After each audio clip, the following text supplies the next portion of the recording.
Hi guys, this is Isha Kapoor and you're watching Vlogish. This video is on a very special occasion, is on a very happy occasion when 3 new women judges have been appointed to the Supreme Court of India directly from the High Courts of various states. इस video में बहुत सारी बार सुनने को मिलेगा first because women are all over the nation, they are doing their parts really good, and this is a tribute to all those women present in the Supreme Court, present in the field of law, present in the field of litigation, present in the judiciary, who are doing extremely good and or in every respect. So the first one, and a familiar face to the people who live in Delhi, to the people who practice in the legal field in Delhi, is Justice Hema Kohli. Justice Hema Kohli is now a Supreme Court judge. Earlier, she served in the Delhi High Court as well. She's an alumni from the Campus Law Center, which belongs to the Delhi University. Starting from now on, she will serve the Supreme Court till September 2024. So it will be a quite long tenure at the Supreme Court, and I'm sure we'll get to see many amazing judgments written by her coming from her end. You know what? She's known for being strict while giving adjournments to advocates. This is a fact which has been admitted by many advocates, I personally know, and this is also a fact which has been advocated by various authors in their books, by various authors in their blogs, in their videos, by various content creators as well. So she is not a person to whom an advocate will go and ask for an adjournment for petty reasons. If you're going to Justice Hema Kohli, you have to have a strong reason behind not presenting your case for the day. So I'm sure she's in hope for all those who want the pendency in the judiciary to be reduced, who want the pendency of cases to be reduced. Do you know that Justice Hema Kohli is actually the senior most in all the 3 newly appointed ladyships, all the 3 newly appointed women judges in the Supreme Court of India. After serving the Delhi High Court, she was recently transferred to the Telangana High Court. Telangana High Court is a newly made High Court where Justice Hema Kohli was transferred recently, और उन्होंने ऐसा make sure किया कि उनको हमेशा सब लोग वहाँ भी याद करें. 2021 में ही उनको वहाँ ट्रांसफ़र किया गया था ड्यूरिंग कोविड टाइम्स, और उन्होंने वहाँ पे भी कोविड रिलेटेड इतने सारे जजमेंट्स और इतने सारे डिसीजंस दिए जैसा कि वो दिल्ली में करती आ रही थी from 2020 till 2021 until she was transferred to the Telangana High Court. तो आप लोग ये वीडियो देख रहे हो, इसका मतलब आप लोग भी इम्प्रेस होते हो कई बार इतनी हार्ड वर्किंग लोगों की स्टोरीज सुन के. तो ये स्टोरीज़ नहीं है, एक्चुअल फैक्ट्स होते हैं जो हाँ स्टोरी जैसे लगते हैं, क्योंकि कई बार हमें लगता है कितना आइडियल है ये सब, बट सब कुछ उतना आइडियल नहीं होता. मैं भी आपको वीडियो में बताऊंगी कि कैसे जस्टिस त्रिवेदी अपने आप को एक्सीडेंटल जज मानती हैं, कैसे हीमा कोहली और कैसे जस्टिस हीमा कोहली ने अपनी प्रैक्टिस शुरू की from Delhi and how she landed up in the supreme court of India now. So all the things in life are unplanned. But even if you want to plan, even if you are sure that you want to join the judicial services, then you have an option ready for you. And that is Unacademy's newly launched courses. So this is an e-learning platform where you will get to learn quality content. And I'm sure they will help you in cracking the judicial services exam in the least time, if you're also giving your best.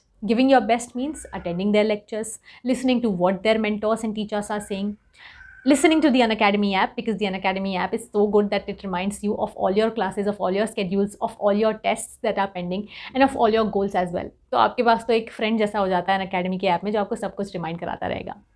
1 year वाला batch अगस्त के बाद में अभी सितंबर में start हुआ है. It is a comprehensive batch, target judiciary batch. 1 year में आपको पूरी ओवरऑल प्रिपरेशन करवाई जाएगी.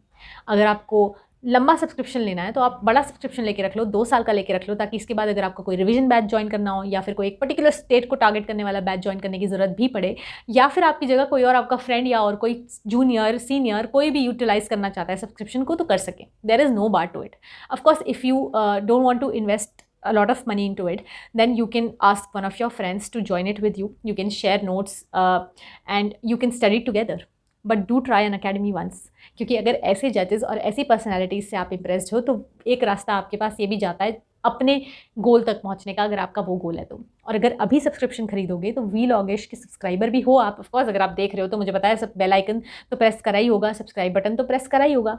अगर ये सब करा हुआ है तो आपको 10% एडिशनल ऑफ भी तो मिलेगा, तो फ़ायदा तो है ही.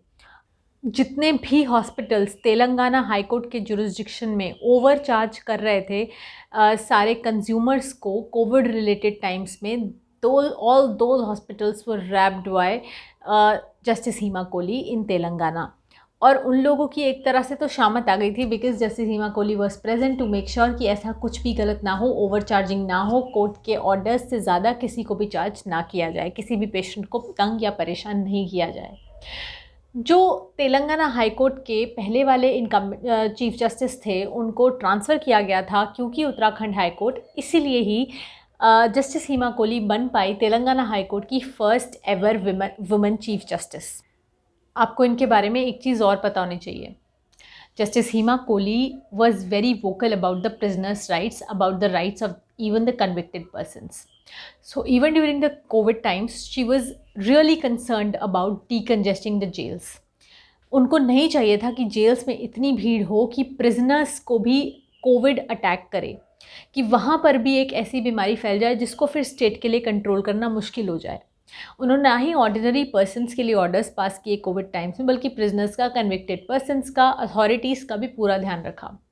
उन्होंने और ऐसे भी ऑर्डर्स पास किए जहाँ पर उन्होंने प्रिजनर्स का इतना ध्यान रखते हुए कि सभी जेल अथॉरिटीज़ को, जितने भी सुपरिटेंडेंट्स हैं, जितने भी ऑफिशियल्स हैं, अथॉरिटीज़ हैं concerned with the jail, they should be apprised about the laws on prisoners, about prisoners' rights, about their human rights, and about their basic rights as well. I know I cannot tell all about these great judges, these notable personalities in one video.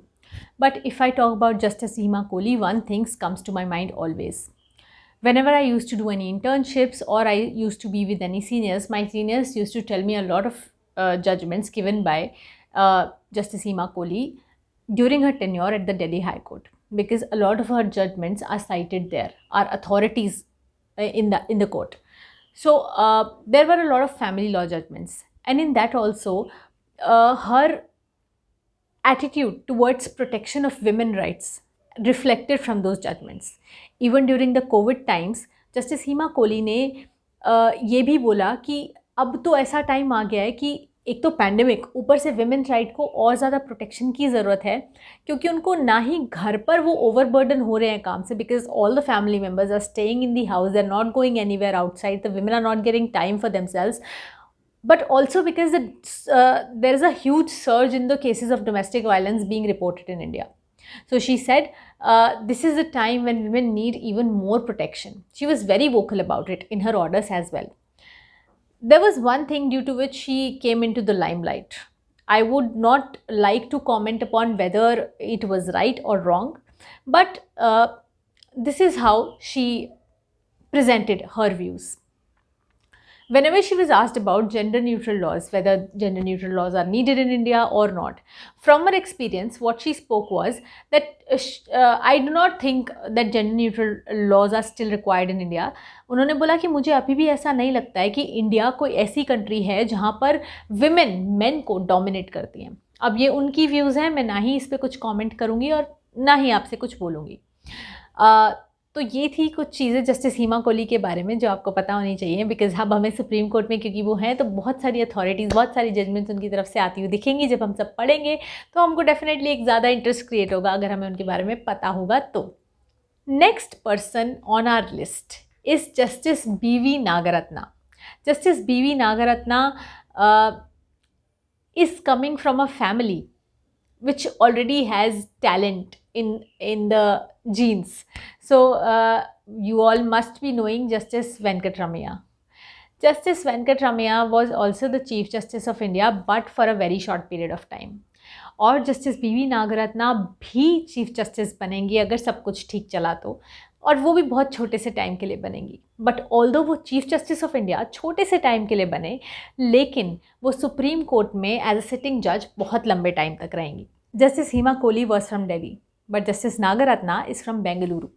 She started her practice from the state of Karnataka, where she enrolled as an advocate with the Bar Council in the year 1987. तो 1987 के एकदम 2 साल बाद ही उनके father जो थे justice Venkataramaiah, उनको chief justice बनाया गया था सुप्रीम कोर्ट में। तो यानी कि जब वो एक यंग एडवोकेट थी, जब वो अपनी प्रैक्टिस के एकदम बिगिनिंग स्टेज में थी, तब उनके father chief justice of India की तरह से अपनी ड्यूटी को सर्व कर रहे थे। जस्टिस वेंकटरमैया, जो कि उनके रिस्पेक्टेड फादर थे, who is not with us right now, उन्होंने जुडिशियल करप्शन के खिलाफ भी बहुत आवाज़ उठाई थी। जो लोग जजेस के बारे में पढ़ते हैं या उन्हें उनकी लाइफ हिस्ट्री के बारे में जानना अच्छा लगता है, उनको पता होगा कि जस्टिस वेंकटरमैया को कुलदीप नायर, जो कि बहुत ही एमिनेंट जर्नलिस्ट रहे हैं, उन्होंने कितने अच्छे से रिपोर्ट किया। Whenever Kuldeep Nair asked him a question, he was not at all afraid. Or even any other journalist, whenever any other journalist asked him a questions, he spoke fearlessly about the corruption in judiciary. I am just presenting his views to you. You know what he said? He said in those times that the standards of judiciary, the standards of judges these days are deteriorating. You know why? He said, because judges these days, such judges are appointed who can easily be lured by, these are his words, he said, whiskey bottles and lavish parties and money as well.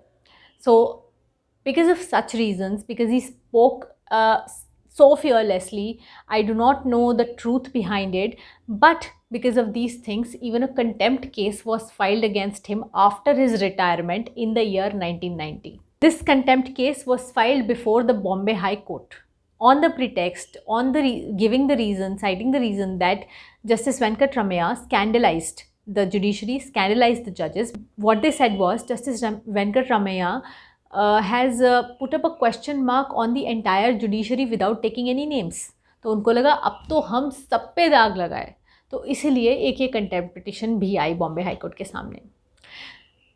इनके father, justice बीवी नागरत्ना के father जिनकी हम बात कर रहे हैं, वो बिल्कुल अगेंस्ट थे कि कोई क्लोज रिलेटिव्स या इवन डिस्टेंट रिलेटिव्स भी उन कोर्ट्स में प्रैक्टिस करें जहाँ पर उनके कोई रिलेटिव्स जजेस हैं। जैसे कि अगर फादर जज हैं तो उनके सन या सन इन लॉ या डॉटर इन लॉज और any other relatives are practising in the same court. He was totally against this concept, and he said that I have seen many judges who are during the daytime they are at the courts, and in the evening you will find them at at the houses of big lawyers, attending lavish parties, enjoying their whiskeys. Justice Venkatramaya के बारे में बताना इतना ज़रूरी इसलिए था क्योंकि जब जस्टिस बीवी नागरत्ना ने अभी अभी अपना फेयरवेल दिया हाई कोर्ट से, तो उन्होंने बोला कि जैसे हम बोलते हैं कि behind every successful man there is a woman, उन्होंने बोला कि behind every successful woman there is a family. और जब उन्होंने अपनी फैमिली की बात करी तो वो इतनी इंक्लूसिव थी, उन्होंने इतना ज़्यादा ध्यान रखा कि उन्होंने अपनी फैमिली में अपने हस्बैंड को, अपने बच्चों को, अपने पेरेंट्स को, अपने पेरेंट्स इन लॉ को और अपनी हाउस हेल्प को भी ड्यू क्रेडिट दिया, क्योंकि we all know that we can not survive without all these people helping us, we can not excel in our career without all these people pushing us. कहते हैं ना कि ये लोग हमें अपने कंधों पे चढ़ा के रखते हैं, तभी हमें कुछ ना कुछ ऊपर का दिखता है। जस्टिस नागरत्ना ने ये बात को बिल्कुल सही बताया और इस बात को इंक्लूड भी किया और सभी को थैंक यू भी दिया। जस्टिस नागरत्ना ने बहुत सारा काम जेंडर एंड इंक्लूसिवनेस पे भी किया है और विमेन राइट्स पे भी। उन्होंने एक ऐसी जजमेंट भी दी जिसमें उन्होंने बोला था कि even illegitimate children are eligible for compassionate employment. अगर उनके फादर या उनकी मदर, उनके पेरेंट्स की डेथ हो जाती है और वो इलेजिटिमेट चिल्ड्रन है, तो इवन उनको भी कंसिडर किया जाएगा उनकी जगह ऑल्टरनेट एम्प्लॉयमेंट देने के लिए गवर्नमेंट फील्ड्स में प्राइमरीली। अगर प्राइवेट में होता है तो प्राइवेट में भी, चाहे वो हाई कोर्ट्स में sanitary pad vending machines install करवाना या फिर जुडिशियल एकेडमी के कोर्सेज में जेंडर एंड इंक्लूसिवनेस पे कोर्सेज इंक्लूड करवाना हो। जस्टिस नागरत्ना ने जेंडर एंड इंक्लूसिवनेस पे बहुत काम किया है और उन्होंने हमेशा ध्यान रखा है कि विमेन राइट्स को भी इक्वल प्रोटेक्शन मिले। It is well evident that she understands the relationship between gender, society and inclusiveness and environment as well. बस एक ऐसा इंसिडेंट है जो सोच के मुझे अच्छा नहीं लगता है, जिसके बारे में जब मैंने पढ़ा दोबारा से तब भी मुझे अच्छा नहीं लगा, और जब भी मैंने इसके बारे में किताबों में भी देखा है तो मुझे बहुत बुरा फील होता है कि क्यों एडवोकेट फ्रेटर्निटी ने ऐसा किया, ऐसी क्या ज़रूरत आ गई थी। एक इंसिडेंट में लगभग 10 से भी ज़्यादा साल पहले जस्टिस नागरत्ना को 2 और जजेस के साथ में कोर्ट रूम में लॉक कर दिया गया था by a group of advocates, जो कि of course unknown group of advocates हैं। बहुत सारे लोगों के खिलाफ कंप्लेंट्स भी फाइल हुई थी। जस्टिस गोपाल गोड़ा और जस्टिस दीनाकरन के साथ उनको लॉक कर दिया गया था, because apparently she was conducting hearings on a day when the day which the advocates, the bar there, declared as a non-working day. They were on kind of a strike because they were protesting against allegations put up against Justice Dinakaran. But these three judges continued to work. They chose to work. They chose not to go on a strike. I don't think that is a reason for which anyone should be punished so badly. For hours she was locked inside the courtroom, and it was also alleged that that some advocates, some people of the mob, I won't even like to say advocates, because mob की कोई शक्ल नहीं होती, हमें नहीं पता होता उसमें कौन आए थे, उसमें कितने एंटी सोशल एलिमेंट्स थे, कितना प्रोफेशन का ख़राब नाम करने वाले लोग थे। लेकिन वो जो मॉब था उन्होंने उन्हें मैन हैंडल भी किया, मिसबिहेव भी किया, चिल्लाया, डराया, धमकाया, जो सब भी किया। तो ये एक अनफॉर्चुनेट इंसिडेंट था जो मैं चाहती हूँ, जो जस्टिस नागरत्ना के साथ हुआ, जो मैं चाहती हूँ दोबारा से कभी ना हो, किसी के साथ ना हो। कोई बात नहीं, बट आई एम श्योर कि उनका जो सुप्रीम कोर्ट में टेन्योर है वो बहुत ही वंडरफुल जाएगा, और एडवोकेट फ्रेटर्निटी भी उनको इतनी ही रिस्पेक्ट देगी जितनी कि एक इतनी हार्ड वर्किंग लेडी को, इतने हार्ड वर्किंग इंसान को मिलनी चाहिए। So the next judge who has been appointed, the next woman judge who has been appointed to the Supreme Court of India recently is Justice Bela Trivedi. बहुत लंबे time तक supreme court में रहने वाली हैं, 2025 तक। आपको पता है ये अपने आप को एक्सीडेंटल जज बोलती हैं। ये बोलती है मैंने कभी नहीं सोचा था कि मैं जज बनूंगी, मुझे नहीं पता था कि मैं कभी लोअर जुडिशरी में ही चले जाऊंगी, बट ऐसा हुआ। आपको पता है इन्होंने अपना एज अ जज टेन्योर शुरू किया एकदम लोअर कोर्ट से, उसके बाद को हाई कोर्ट में प्रमोशन मिला, और अब ये सुप्रीम कोर्ट भी आ गई है। देखो, हम एक्सीडेंटल जज तो बोलती हैं अपने आप को, तो एक्सीडेंटली क्या क्या हो सकता है जो हमने कभी सोचा नहीं होता, मोस्ट ऑफ द टाइम्स वही होता है। तो प्लानिंग हमें करके, कुछ लोग बोलते हैं ना प्लानिंग करके कोई फ़ायदा नहीं है, वही जस्टिस त्रिवेदी भी कई बार बताती हैं अपनी स्पीचेज़ में। Justice Bela Trivedi is another first, यहाँ पे भी आपको फर्स्ट सुनने को मिलेगा, क्योंकि she is the first ever woman who has been elevated from the Gujarat high court directly to the supreme court of India, and who will serve for such a long period in the supreme court. Justice Trivedi ने भी Covid times में बहुत सारा काम किया अपने high court में, जहाँ पर वो प्रेजेंट थी, और उन्होंने भी इंश्योर किया कि किसी भी इंसान को, किसी भी सिटीजन्स को प्रॉब्लम्स ना हो कोविड टाइम्स पे। एनिमल लवर्स के लिए जस्टिस त्रिवेदी ने रिसेंटली एक जजमेंट दी थी, जिसमें उन्होंने एक ऐसे इंसान को जिसको बहुत बार स्लॉटरिंग के केसेस में पकड़ा गया था, उसको बेल दिलवाने से मना कर दिया था, क्योंकि उन्होंने बोला था कि ये तो हैबिचुअल ऑफेंडर हो चुका है। और उन्होंने ये बिल्कुल कंसिडर किया, ये माना और ये होल्ड भी किया कि animals are as good as equal as human beings, और उनके साथ कोई भी ऐसा बिहेवियर करके, इतने सारे ऑफेंसेस बार बार करके ऐसे छूट नहीं सकता है। हम ये नहीं मान सकते कि हम उसको एक लीनियंट व्यू से देखेंगे, या उसको हम लीनियंटली बेल ग्रांट कर देंगे ऐसे केसेस में, ये सब करने के बाद। पता है जस्टिस त्रिवेदी ने कोविड टाइम्स में इतना स्ट्रिक्ट व्यू लिया कुछ सिचुएशंस का, कि जब भी उनके सामने ऐसे केसेस आते थे ना कि मास्क ना पहनने के फ़ाइन को थोड़ा कम करा जाए, थोड़ी सी लीनियंसी दिखाई जाए, तो उन्होंने वहाँ पर भी बिल्कुल मना किया कि नहीं, ऐसा कुछ नहीं होगा, and people should be punished for violating these norms. You know why? Because this can lead to people losing their lives, किसी का बहुत बड़ा लॉस हो सकता है। और ऐसे ही कोविड टाइम्स में जब उन्होंने कुछ रिस्ट्रिक्शन लगाए थे on the cremation of dead bodies of people who were passing away during the Covid times, तो उनके सामने जब पारसी कम्युनिटी के लोग आए और उन्होंने बोला कि ये जितने भी रिस्ट्रिक्शन लगे हैं ये तो हमारे रिलीजियस प्रैक्टिस के ख़िलाफ़ हैं, हमको कुछ एक तरह से क्रिमेशन करना होता है जो हम आपके रिस्ट्रिक्शंस की वजह से, कोविड रिस्ट्रिक्शंस की वजह से नहीं कर पाएंगे, तो you are denying us our fundamental right. But justice Trivedi came heavily on those litigants who said this.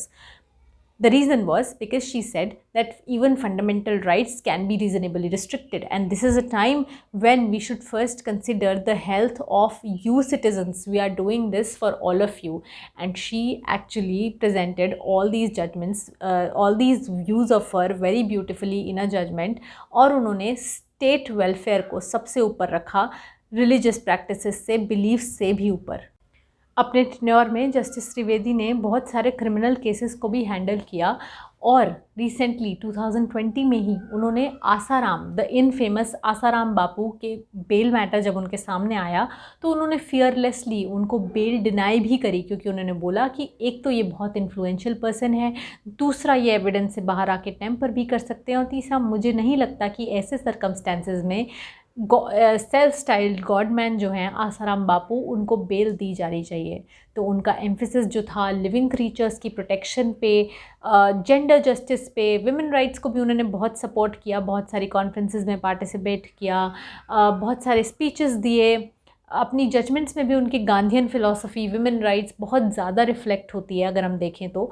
और जैसे उन्होंने कोविड टाइम्स में इतने अच्छे से स्टेट मैकेनिज़्म को और बेटर करने की कोशिश की अपने जुडिशियल एक्शंस के through, I think supreme court में भी उनका टेन्योर उतना ही वंडरफुल होने वाला है। और मुझे लगता है कि तीनों ही फीमेल जजेस बहुत कमाल करने वाले हैं सुप्रीम कोर्ट में, और देखने वाला होगा अब ये आने वाला टेन्योर।